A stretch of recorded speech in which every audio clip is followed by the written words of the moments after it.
अस्सलाम वालेकुम। I hope you all are doing good. This is Fatima.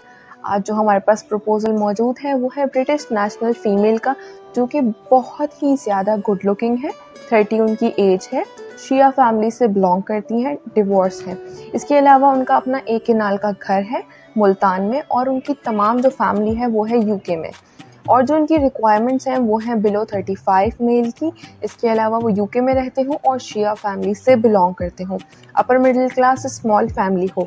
इनकी जो प्राइमरी कंसल्टेंट है वो है मिसेस अनीला। मिसेस अनीला का नंबर आपको नीचे स्लाइड पे शो हो रहा होगा।